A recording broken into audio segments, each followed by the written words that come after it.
ISIS is making a tremendous amount of money because they have certain oil caps, right? They have certain areas of oil that they took away. They have some in Syria, some in Iraq. I would bomb the out of them.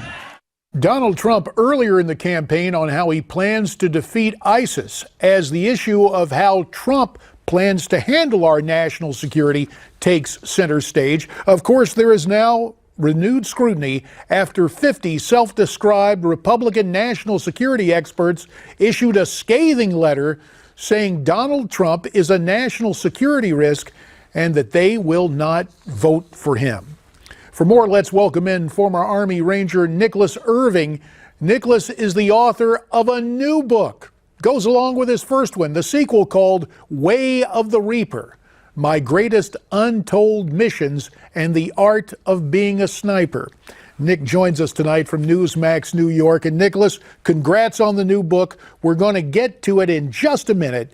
But first, Michael Reagan appeared on this program last night, and he responded to that letter issued by the self-described national security experts. Let's look and listen to what he had to say. Nobody who's elected president of the United States really has all of the knowledge. What you hope for when you elect a president, that they're smart enough to put the right people around them to make the right decisions at that level of government. Now, Nick, you're a guy who is on the ground. You're a sniper of great renown. But I'm just interested in your take politically in terms of policy for the next commander-in-chief. Do you agree with what Michael Reagan had to say there? I do agree with him somewhat. I don't think I would want a guy such as Trump, who's hot-tempered, to have his hands on a nuclear weapon. And regardless if he bombs ISIS or not, it's not like we haven't been doing that for the past 15 years already. ISIS has gotten way out of control at this point. Now it's become the lone wolf, if you want to call it that. The lone wolf attacks are starting to become more, I guess, their way of inflicting pain upon the U.S. are their enemies, for that matter. So if you were to pick a model commander-in-chief, is there someone specifically you have in mind, or what skills does the right candidate need to put an end to the threat of groups like ISIS? A level-headed individual, someone who surrounds himself with guys who've been there recently and continue to go over there. ISIS is an evolving enemy that we have to face. They never are stagnant. Their strategy is never stagnant. It's always evolving. We would need someone, I guess, relatively level-headed, surround himself with people who've been there, done that, and someone who's open-minded. Is there anyone in the current crop of candidates who fills that level-headed bill in your mind? In my mind, I don't think so. Not at this current point in time. All right, you're going to wait and see. Let's go to the phones and hear what our viewers have to say at 1-877-Newsmax, out to the mile-high city of Denver, Colorado, where we welcome Diane. Hi, Diane. Well, hi. How are you? Doing great, thanks. Okay, I just can't take too much more of this, JD. All I see is put downs on Donald Trump constantly. Where is all the ammunition we have on Hillary? I don't hear it. Well, I tell you what, it's funny you mention that, because we talked about it and we're going to talk about it again right now, Diane. Watch along with me. As it turns out, last night in Kissimmee, Florida, an NBC affiliate, WPTV West Palm Beach, spotted a surprising guest behind Hillary Clinton, the father of the Orlando shooter. He was in the crowd supporting Mrs. Clinton. We'll listen to what he had to say, and then we'll hear what Nick has to say about that. Clinton is good for the United States versus Donald Trump. Why they should be surprised? I love the United States, and I've been living here for a long time. So there he is, Sadiq Mateen, the father of the terrorist. Sadiq Mateen, also a sympathizer with the Taliban in his native Afghanistan. Does that give you concern to see him featured so prominently last night at a Hillary Clinton rally? Oh, of course, it's a huge concern. It's a security risk in itself. I fought the Taliban for many years and over 6 deployments. For them to say that they were not sure that he was there, they had no knowledge that he was there, that's insane. They knew exactly who the guy was, and for him to be in that close proximity to maybe our future president, it's insane. But it's also a smack in the face to the American people that she would even bring him on stage.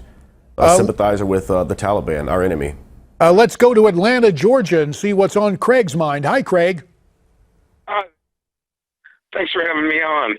Yeah, you know, the guy, the father of the shooter, being behind Hillary with the red hat on, I mean, it's just a slap in the face of all Americans and the LGBT community. You know, you just got to figure, how in the world did the guy get in the position to be right behind her on national TV? And that's a question we're going to continue to pursue that, Craig. And obviously that was echoed by Nick. Nick, we promised we're going to talk about your new book, Way of the Reaper, and let's discuss that right now. You follow up on your first book, talking about your untold stories of being a sniper. But apart from that sensitive job of being a sniper, a whole lot of folks have gone in and faced real challenges coming home. Did you write this book in part to chronicle those challenges? Pretty much. It was exactly that. When I first got back, I wrote the initial book as a form of like a release, a therapy. And that therapy continued to the new book, Way of the Reaper. And it details 6 deployments of, you know, the heroes that I had a chance to serve with and, you know, fight side by side with, and the guys that we lost. So it was a really big honor or a really huge honor for me to serve with those guys and being able to tell their story. You write, not only were you a sniper, you were targeted by snipers. How did you handle it then, and how are you handling it now? We've got about a minute left. Oh yeah, I was targeted by a Chechen sniper for about 3 hours. The entire firefight was just over 12 hours. It was a big chess game, and I'm really good at chess, but he was not as good as I guess he thought he was. He didn't shoot me, but we were targeted for quite some time.